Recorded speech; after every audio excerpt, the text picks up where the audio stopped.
I will tell them, go ahead and try your hands. There will be only two routes for you. One, maybe you will fail, but you will learn from your mistakes. And number two, maybe you'll get success, and then sky is the limit. So just don't hold your ideas to yourself. That's the piece of advice my dad gave me. I mean, if you want to do something, just go ahead and do that. At least you will have that in the back of your mind. You have tried, and there is nothing wrong. That's not end of the world if you will fail, and if you will pass, like I have mentioned earlier, sky is the limit.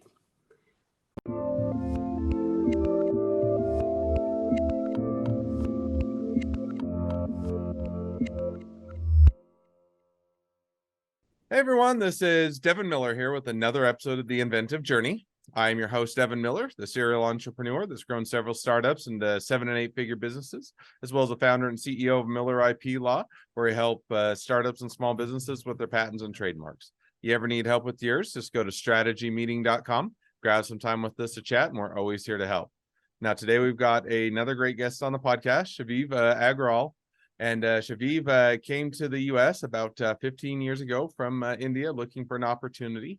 Ended up going off and getting an MBA, and then afterwards worked for a couple different IT consulting companies, and then had an idea for a website development and marketing firm. And so started that, continued to build her network and learn from there, and in continuing to grow the business. So with that much as a quick introduction, welcome on the podcast. Thank you, David. Thank you for having me. Absolutely excited to have you on. So I just gave a quick overview to a much longer journey, and so why don't we rewind and unpack that a little bit? So tell us a little bit about how your journey got started coming over from India and studying your MBA. Sure. So I came here in the States 15 years back without having any agenda in mind.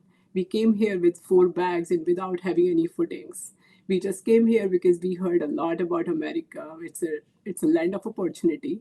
So we were just trying multiple different things, but when we came here, I thought the easiest and the fastest route to start something your own is going through the student route. So I joined MBA, and after joining MBA, I was working and doing internship on CPT and OPT.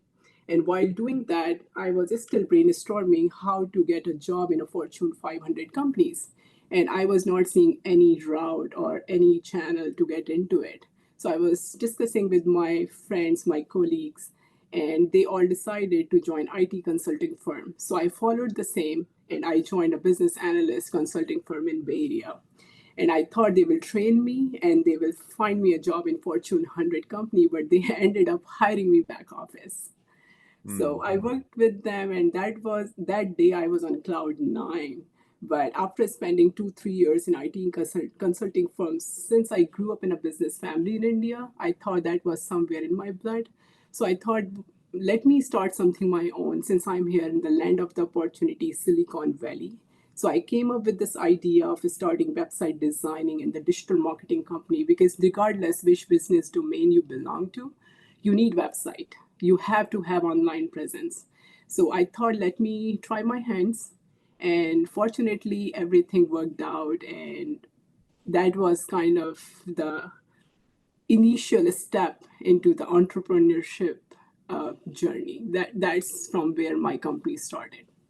So let's rewind that just a little bit. So you were at the IT consulting firms, and I think you worked for a couple different ones over a period of how long were you working for the consulting firms?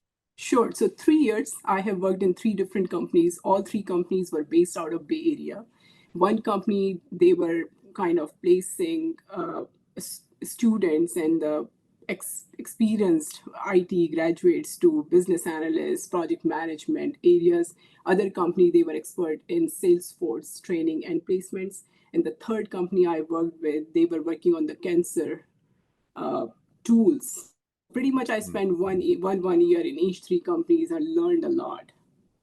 Now, just kind of maybe one quick follow-up question to that, which is, so you know, 1 year in about each of those companies, was it hey, I want to try get a lot of different experiences. So you kind of switch between the different companies. Was it, hey, I can't get along with everybody, and every year I have to find new people? Was it, hey, I haven't quite found my niche or what I want to do, or kind of what motivated kind of, every year or so making that switch or that change? So that's a very great question, Devin. What I have learned about myself when I was working in these companies that I cannot do same work every day. So Hmm. that's why maybe because when I'm running my own show, my own company now, I deal with very unique domains every now and then. Believe me or not, I have touched on 70 plus domains. So, I mean, it's unique.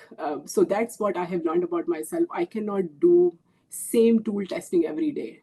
I cannot do business analyst requirement gathering every day. I have to have unique work, and I challenging work. So I think that was the thing. I was exploring new companies, new roles every now and then. Hmm.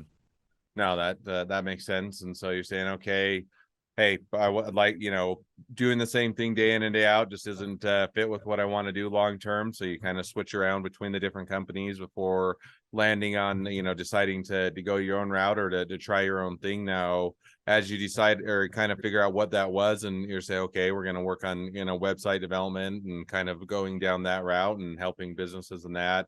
How did you land on that was kind of the direction you wanted to go, or how did you figure out that was kind of what you wanted to build a business around?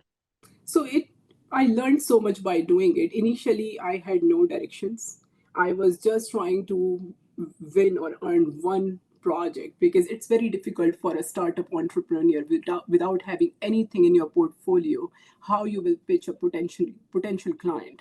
So it was very difficult initially, but fortunately I tried multiple different potential clients and I earned one project, and that client owned 3 4 restaurants, so I earned 3 4 projects. So from there, my it was difficult initially, honestly, because without having any portfolio, without having any experience, without having any guidance directions, but somehow I think luck was in my favor and I did not give up. uh, it worked out, and I see, like, since that time until now my graph is beautifully growing. No, that's awesome. So now when you decided, okay, I want to kind of go my own or go my own path or do my own thing, did you make that jump to full, to over full time? In other words, to say, hey, I quit my job, didn't and got or dived in or head first into this company? Did you kind of start it as a side hustle and grow from there and transition over, or kind of how did you go about or making that transition?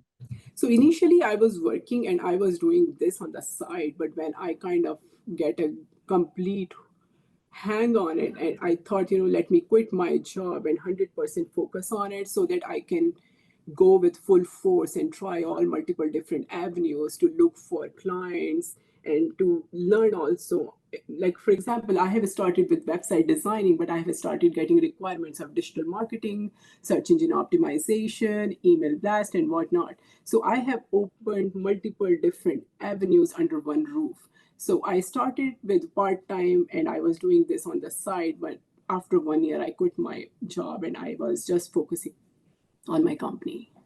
No, sounds like it was a good transition and was a good process. So you make that full-time transition, and that was around 2001, is that right? 2014. Oh, 2014. I was off on my years, but so you make that now that transition and kind of go full time and start to build the business now. Kind of walk us through what was that iteration. You kind of mentioned you iterated a little bit on the focus and kind of the services you provided, but as you're diving into doing the business and kind of doing it full time, was it something that it took off and it was just more money raining down from the sky and more work than you knew what to do with, or was it a slow growth, or is it one where you're always teetering on the verge of bankruptcy or somewhere in the middle, or kind of walk us through how that, or as the business grew and iterated, how that progressed? Sure. So initially, it was very difficult for me to find my niche. I was not sure to whom to approach because there are a lot of big players in the market. So I was going myself with few other part-time contractors I have hired here in Bay Area, and exhibiting in multiple conferences, doing networking, attending multiple networking events and whatnot to figure out my niche, to figure out what is working out for me long term. And I have started with WordPress and WooCommerce, and gradually we have started getting into social media marketing and digital marketing, and it has started picking up. But uh, it is it was challenging to convince and convert the clients in this challenging Bay Area market. But I opened up to other states as well. And fortunately, now I have clients in all over 52 states of America. We have worked with many multiple different domain clients. And so far in 6 years, we have implemented successfully 1,000 plus WordPress, WooCommerce, Shopify websites. And we have our if I see my graph, it is beautifully growing, and I see there is still a lot of potential to scale up my business. But initially, in 1 or 2 years, it was, I would say, a struggling time where I was learning and figuring out a lot of things by doing it. Awesome. No, it sounds like it was a good journey and a good iteration. So now as you kind of progress through that, catch us up a little bit. Where's the business at today? Kind of what's going on, and kind of where do you guys see things headed? I mean, I would like to take it to the next level. Now, my target audience are just small, mid-sized business owners who cannot afford to have in-house team. So those are my niche. We approach them regardless they are from construction industry or they are from restaurant industry or they are from medical practitioner, dentist, home health, hospice, or old age living. My target audience are the businesses who cannot afford and who really do not understand the value of social media marketing. That is another sad point, Evan. A lot of clients of mine, they are millionaires, they are billionaires. They are running, their turnovers are 10 million every year or 15 million every year, but they really don't understand the value of digital marketing. So when I communicate with the CFOs, CPOs, or CEOs, I educate them. You really cannot afford to ignore the power or ignore this channel of digital marketing like Google Business, Facebook, Instagram, LinkedIn. These are really magical if you can utilize those platforms in a right way, correct way. Hmm. No, makes sense. So sounds like, as you guys continue to expand and to grow or continue to expand and to grow and help a lot of businesses along the way and get a lot of variety, it sounds like a great place to be. So well, now as we are reaching towards the present day of your journey and even looking a little bit into the future, great time to transition to the two questions I always like to ask towards the end of each episode. So we'll jump to those now. So the first question I always like to ask is, along your journey, what was the worst business decision you ever made, and what'd you learn from it? So when I was getting back to back non-stop website designing requirements, I kind of built that confidence I can get into the custom software development. So I kind of took the initiative and took the step forward. So one of my client based out of Newark, California, they are banquet hall owners. They were using a third-party software. So I reached out to them. I said, "Why are you giving that small chunk to third-party software company? Why you might as well have a custom software built in house and we can do that for you." And I proposed them and they kind of agreed and they gave us opportunity to design the custom software where I don't think so we were ready. So we burnt our fingers there. So that was the worst decision, to get into the custom software without fully prepared for that. So I would say, if any entrepreneur startup, if they are planning to get into something, they should do their homework prior to getting or jumping into it. No, I think that definitely makes sense, and that's kind of one where, it's interesting from a bit different perspective, but, on a lot of times business, you're looking at whether or not you can, one, take on new projects, or you can expand your skill sets, and even two, whether you should build it or buy it or rent it or lease it. And all those areas are kind of a bit of the unknown and can provide sometimes some great opportunities for the business, but it can also be an area where you can misstep or make mistakes, and then you got to learn from that as well. So it sounds like a great mistake to learn from. Right. Second question now that I like to ask is, so now if you're talking to somebody that's just getting into a startup or a small business, what would be the one piece of advice you give them? I will tell them, go ahead and try your hands. There will be only two routes for you. One, maybe you will fail, but you will learn from your mistakes. And number two, maybe you'll get success and then sky's the limit. So just don't hold your ideas to yourself. That's the piece of advice my dad gave me. I mean, there is if you want to do something, just go ahead and do that. At least you will have that in the back of your mind. You have tried. And there is Mhm. nothing wrong. That's not end of the world if you will fail. And if you will pass, like I have mentioned earlier, sky's the limit. No, I think that's definitely a great piece of advice and a great takeaway. So, well, now as we start to wrap towards the end of the episode, if people want to reach out to you, they want to be a customer, they want to be a client, they want to be an employee, they want to be an investor, they want to be your next best friend, any or all of the above, what's the best way to reach out to you, contact you, find out more? They can email me. My email ID is siliconvalley.websolutions@gmail.com.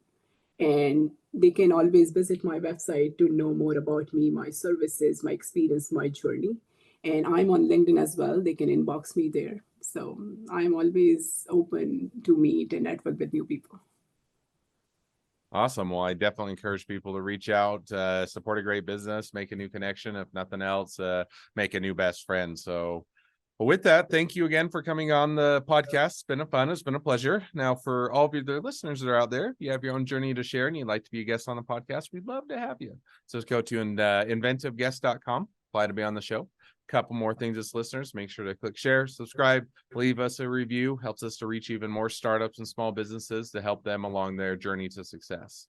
And on that note, if you ever need help with patents or trademarks or anything else with your startup or your small business, just go to strategymeeting.com, grab some time with us to chat, and we're always here to help. Well, thank you again, Shivi, for coming on the podcast, and wish the next leg of your journey even better than the last. Thank you, David. Thank you so much for having me.